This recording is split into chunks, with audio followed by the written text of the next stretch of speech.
cover anxiety and mood disorders. This was a very fun presentation for me to put together.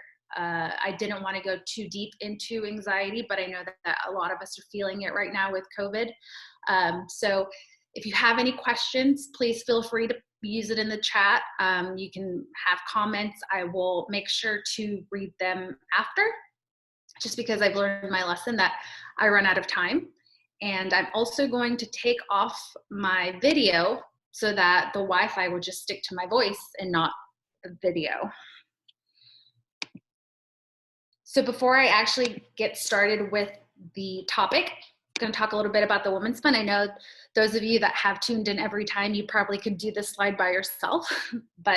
So the Women's Fund is a nonprofit that serves Greater Houston area women and girls. Through seminars like this, we do curriculum-based classes. We also give out free publications. Because we are not in the office at the moment, if you do want a publication, you can actually just go on our website and you can download the publications right onto your computer. And you can also follow us on our socials to stay updated with the classes that we will be doing. We did brainstorm as a team, and we are going to continue doing some more topics. So stay tuned for the dates and the speakers on that. And so we're just going to dive right in. This topic that we're going to talk about, it's nothing really like light and airy. We are going to talk about some dark stuff. I do want to let you know that if this triggers anything, or if some of the things that you're seeing are a little bit too much, then it's completely okay if you just mute me or you step to the other room. But mental disorders is something that is not really talked about. So maybe if there is a word or something that I say that triggers a memory, again, I completely understand. So with today's agenda, we're going to talk about anxiety, all the ins and outs. We're going to talk about tips on how to reduce anxiety. I wish we had enough time to talk about all mood disorders, but there's just not enough time in the day at all to talk about them. But we're going to dive deep into a couple of them. And then we're going to try, if we have time, to relax. We're going to do a little guided meditation, and then we are going to do just quick evals at the end. All right. So again, if you have any questions, please feel free to put them in the chat, and I will address them at the end. So at the end of this presentation, my goal for you is to understand what anxiety is and how to recognize it. I want you also to learn a framework for recognizing and dealing with anxiety. Also, we're going to learn about different types of mood disorders and see how they differ or how they are actually very similar. All right, so anxiety, you probably hear it all the time. I feel anxious. Oh, this COVID-19 is making me just break out with anxiety. So what is it? The definition, according to the American Psychiatric Association, is that it is defined as a negative mood state characterized by bodily symptoms of physical tension and by apprehension of the future. So really want you to stick to that word that it says future, right? Anxiety is you just feel like something is about to happen. You can't predict what's going to happen, but you just have that fear and that tension that you can feel in your body. So fear, anxiety, panic, a lot of people use these words without really knowing what the difference is. So when it comes to fear, I'll give you a quick example. Snakes. I'm pretty scared of snakes, but an example of being fear of snakes is, let's say you see one while you're walking and you just jump out of the way because you're afraid. You know, it's present. You see it right then and there. Your nervous system gets reacted, and so you jump. Now, anxiety is something that's future oriented. So just the thought of walking outside and running into a snake will keep you inside, right? So that constant worrying of, oh my gosh, I don't want to go outside because I'm going to run into a snake. That's a pretty basic example between the difference between fear and anxiety. Anxiety is future oriented. Fear is something that it just pops up right now and you get scared, but then you're relaxed. All right. So then a panic attack is something that it's an abrupt experience of just intense fear. Like out of nowhere it comes and you feel like you're losing control. You can have unexpected panic attacks or you can have expected panic attacks. Like for instance, if you know that heights, the fear of heights will bring some panic, you know that if you go on an airplane or if you go on a roller coaster, that it's almost as an expected panic attack. Unexpected is when something just happens obviously abruptly. And it can happen like whenever, or going back to expected, like public speaking is the number one biggest fear where people feel like they're having panic attacks when they publicly speak. All right. So there's a lot of visuals in this presentation just because I don't want you just to stare at words, but visuals are really good for you to kind of see how it flows. So you have this emotional state, and then this is where it goes off into it's either fear or anxiety. Now, they're both negative effects, but again, anxiety is future oriented. That is why a lot of us at this present moment are feeling a lot of anxiety, because we have no idea what the future is going to bring, right? It's those feelings that you cannot predict. You cannot control what's happening. We cannot control the spread of this pandemic. We cannot control, businesses closing or opening. So all of this that you're feeling, it's future oriented because you cannot predict it. Now, fear, again, it's an immediate alarm reaction. Think of something jumping out and scaring you. That's fearful. Or if you're watching a scary movie, that is fear that you're showcasing presently. Again, present. That's the biggest difference between anxiety and fear. And then again, panic attacks, they can happen. There's two types. There's unexpected and expected. And again, it's a fear that's occurring at an inappropriate time. All right, so there's a lot of research and studies done of where it comes from. There are biological, psychological, and social contributions to anxiety. Some people are more prone to it. Maybe if their parents are a little bit more anxious, then they are prone to be a little bit more as well. There's brain circuits and neurotransmitters that get released. I won't go too much into detail, but this is just a pattern that your brain just normalizes all the time. Right, so it has to do with serotonin and norepinephrine, and all these neurotransmitters are linked to greater anxiety. So then you have the limbic system and the fight or flight system, which is FFS. So that is your reaction time. So when something happens, like let's go back to that snake example, what are you going to do? Are you going to run away from it, or are you going to try to fight the snake? So that has a lot to do with how the neurotransmitters are working in your brain in the limbic system. And then family, interpersonal, occupational, and then educational, right? So those are other things that can contribute to anxiety as well. So maybe you have, like I said, it could run in the family. You yourself can cause much more anxiety than the actual event. Like for, again, going back to going on a walk and you don't want to go on a walk because of that snake. Occupational, maybe your job is high anxiety. And then educational, right? The more you teach yourself, the more you surround yourself around resources, the better that you can fight anxiety.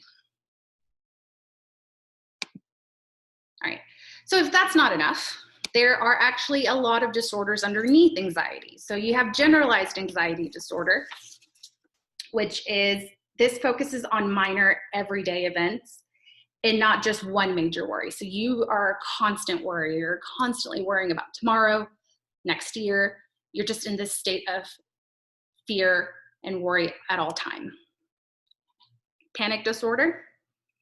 So that is kind of what agoraphobia is. So agoraphobia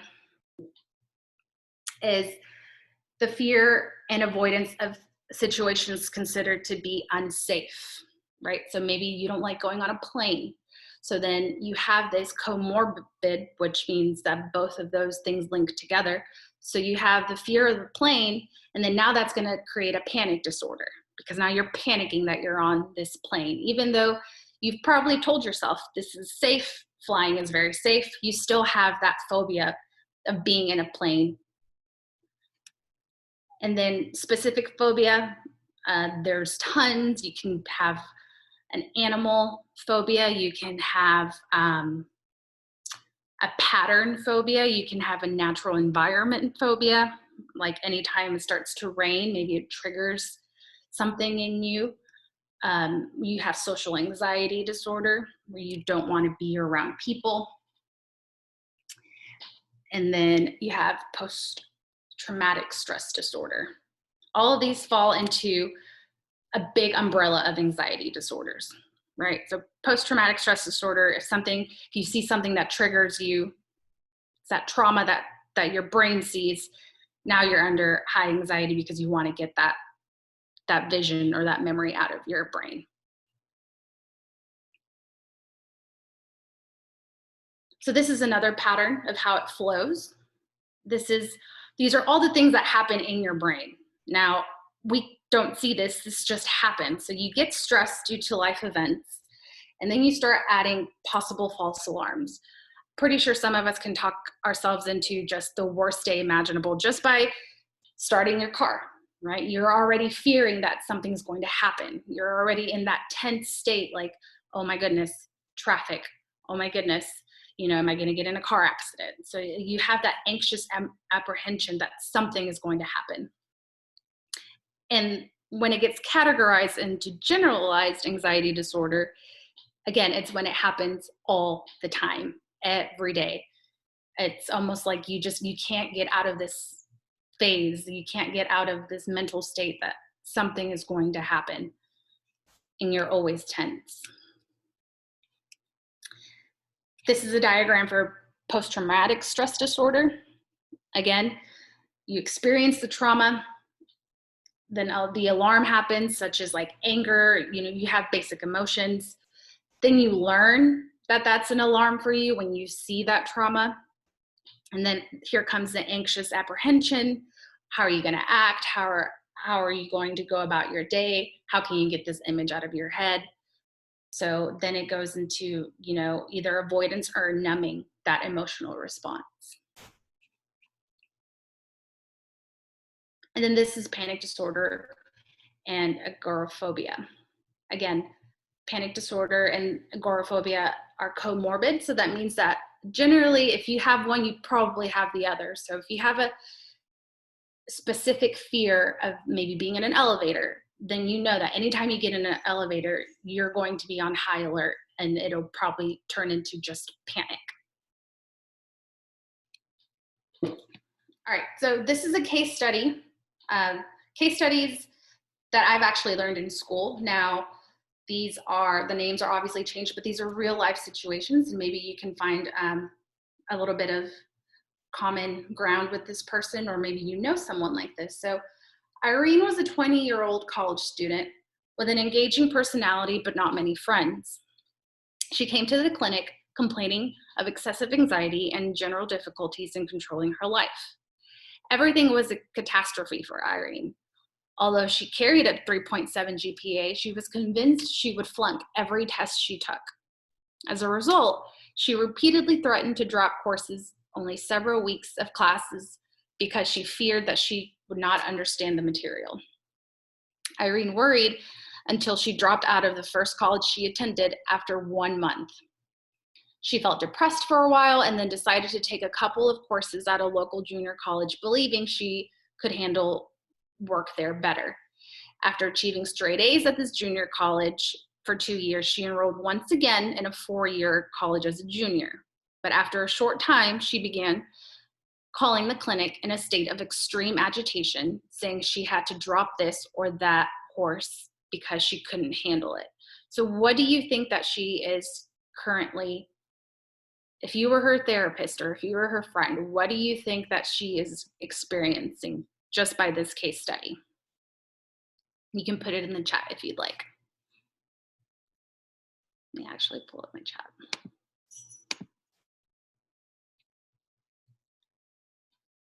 Agoraphobia. Okay, anxiety. Anyone else?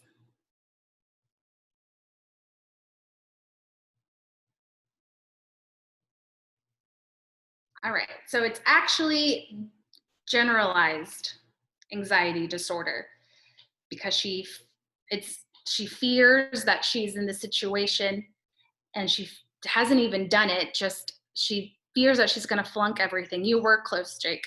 Um, and then so after a short time being in a different one, in a different state, in a different environment, she's like, okay, I'll do it again. But then still that fear came and she had this sense of agitation. And yeah, sometimes as a friend, you would always want to tell Irene, hey, it's okay, but sometimes we need professional help because as much as you're trying to be a nurturing parent or a friend, they just can't control those racing thoughts. All right, so this one is a different one. Let's see if you guys can guess this one. When Gretchen was 25, she had her first attack. It was a few weeks after she had come home from the hospital. She had her appendix removed. The surgery had gone well and she wasn't in any danger, which is why she didn't understand what happened. One night, she went to sleep and woke up a few hours later. She was not sure for how long, but she woke up with a vague feeling of apprehension. Mostly, she remembers how her heart started pounding, her chest hurt, and it felt as if she was dying, that she was having a heart attack. She felt as if she was detached from the experience. It seemed like her bedroom was covered in a haze. She ran into her sister's room, but it felt like she was a puppet or a robot who was under the control of somebody else while she was running. She thinks she scared her sister as much as she had frightened herself. She called an ambulance. What do you guys think that Gretchen is going through?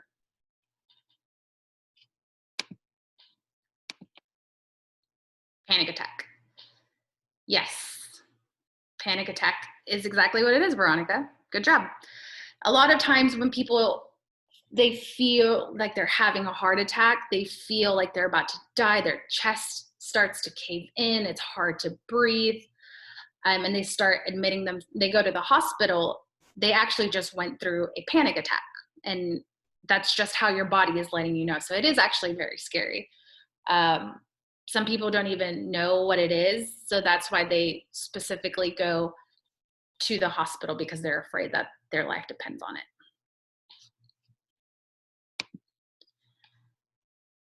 So I thought that I would give you some tips just because this seems like it's just going in such a sad way, but I will try to make some light of this conversation because anxiety is always something that is hard to talk about. But with all this COVID-19 going on, we probably need some tips on how to manage it. So I'm going to go a little bit into detail over each and every one of these.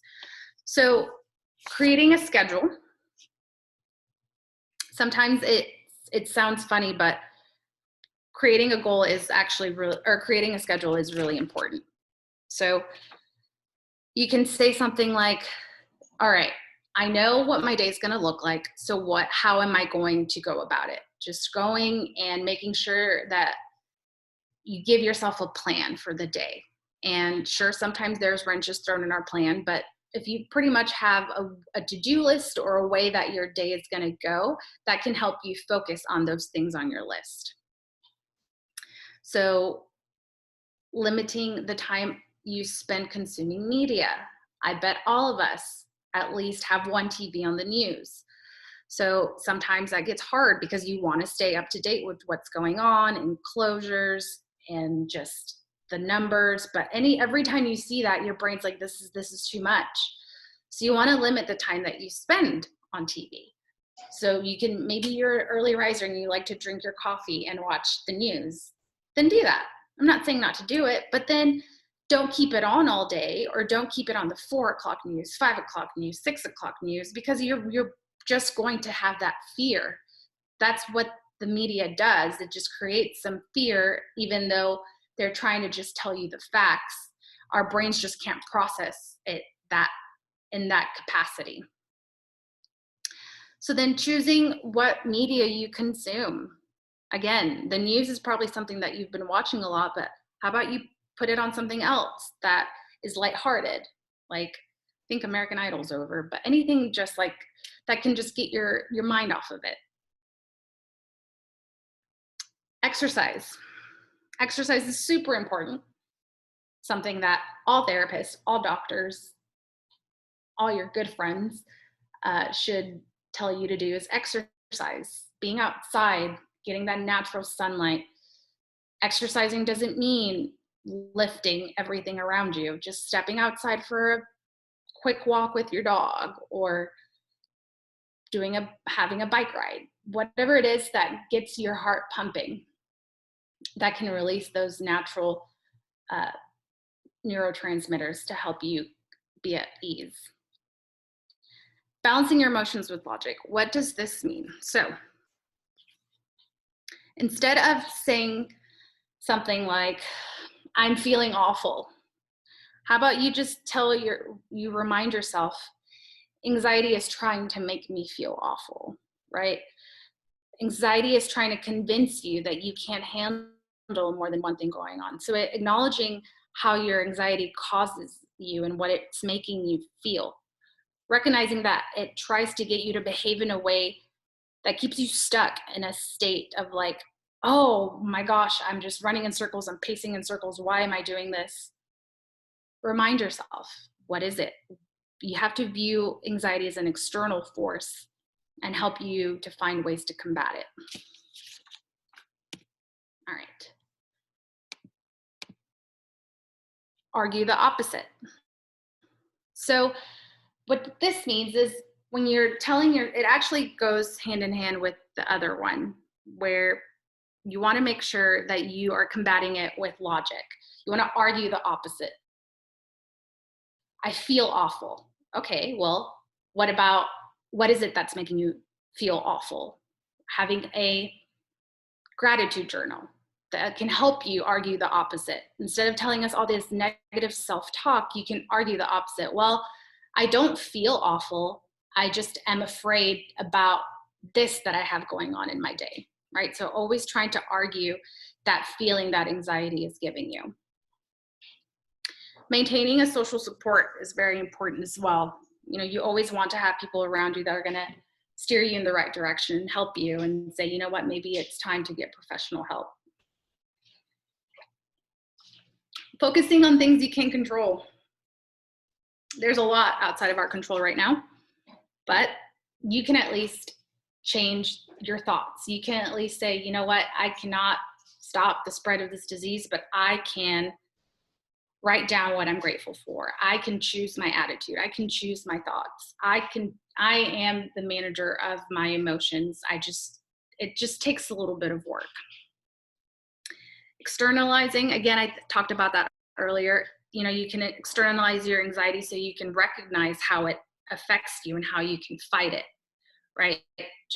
It's not a part of you, just externalize it and say things like, anxiety is trying to convince me that I can't handle more than one thing, or it's trying to make me pace in circles rather than be productive. So externalize anxiety, don't make it a part of you. And this one, the last one sounds very funny. Schedule time to worry. I'm not telling you to pencil in pockets of time all day, every day, but just give yourself maybe 30 minutes, or maybe give yourself time, or maybe you're in the shower and that's the time where you can just focus on all of that and then just let it go. Because the worst thing that you want to do is schedule your time to worry right before you go to bed, because that is what's going to cause you to toss and turn all night. So actually, researchers have found that scheduling a time to worry is a great way to limit the amount of time you spend ruminating and making catastrophic predictions. So setting aside a certain time frame to worry and put it in your schedule. But please don't make it 2 hours. You want to limit it to like maybe 30 minutes.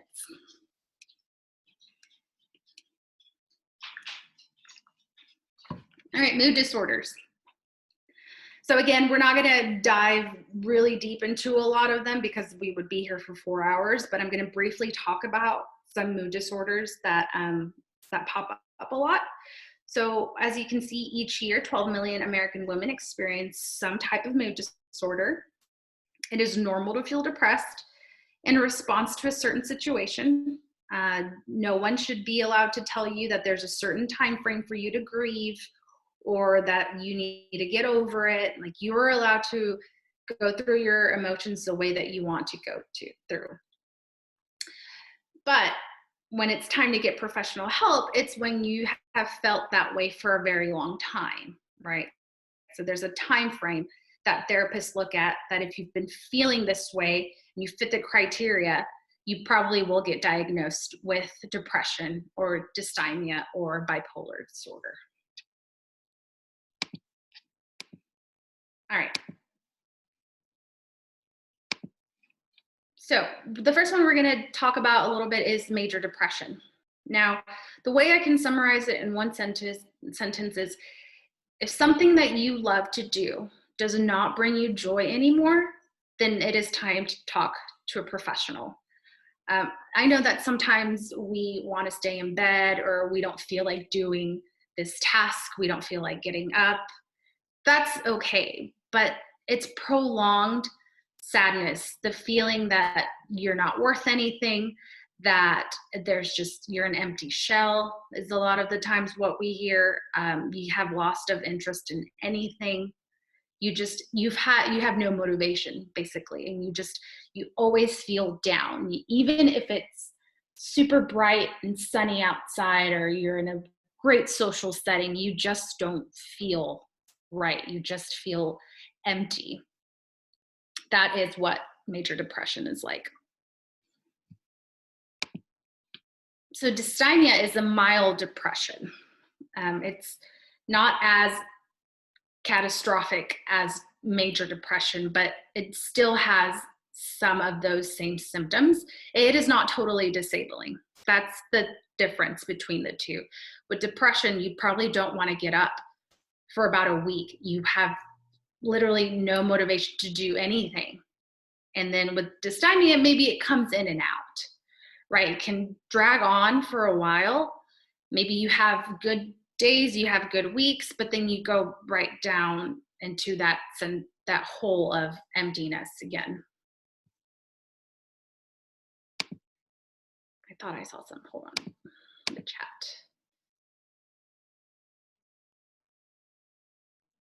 Yes. All right. So another mood disorder we're going to talk about is bipolar disorder. What I really particularly don't like about this one is a lot of people, or actually with any disorder, they throw it around. And I know that sometimes it's lack of knowledge, but a lot of times I hear kids and I hear teens saying, oh, she's so bipolar, or, oh my gosh, she's so depressive all the time. These are serious accusations that we are saying, putting it out there. Again, I know that some people just don't know, and this is what they think they're feeling, but these are major things that have to be spoken about with the therapist, right? So bipolar, girls like to throw that out to say, oh, well, she's acting crazy, she's acting bipolar because she's so opposite, blah, blah, blah. No, there are actually symptoms of an abnormally elevated mood.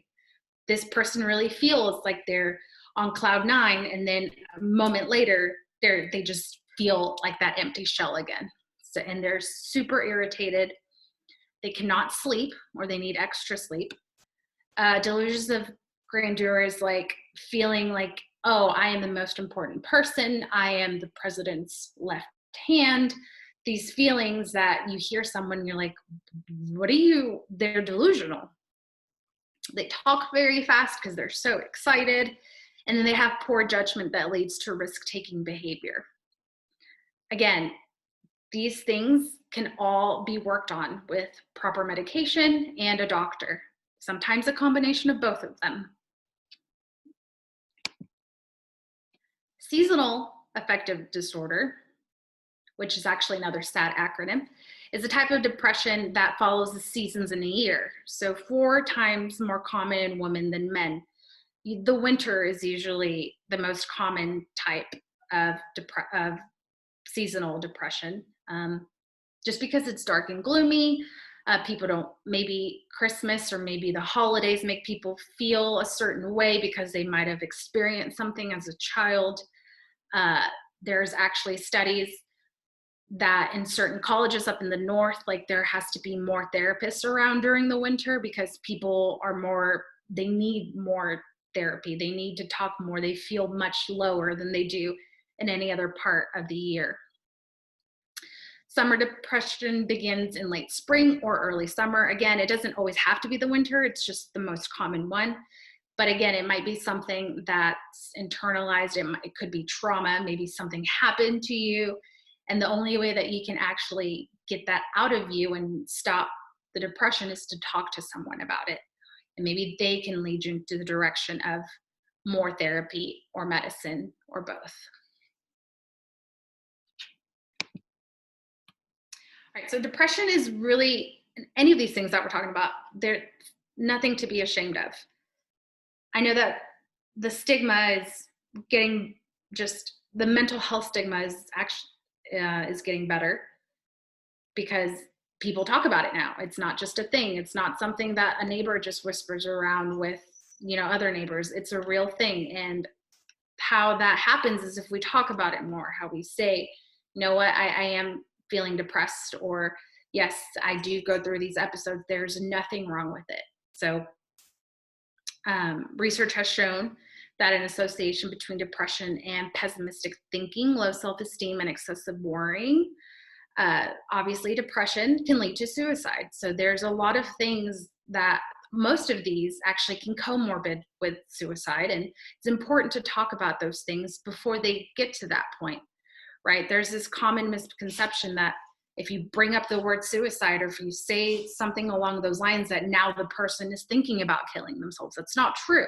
You want to make sure that you can have these conversations with these people, because you want them to have you as that social support. Like, oh, they do care about how I feel, or they are okay with talking about that. It's not just someone that doesn't want to talk about it, right? And so we didn't really get into trauma or abuse, but that also is a lot of what stems from these disorders. There could be some abuse that happened, some trauma that happened that causes these things to shape on and later in life.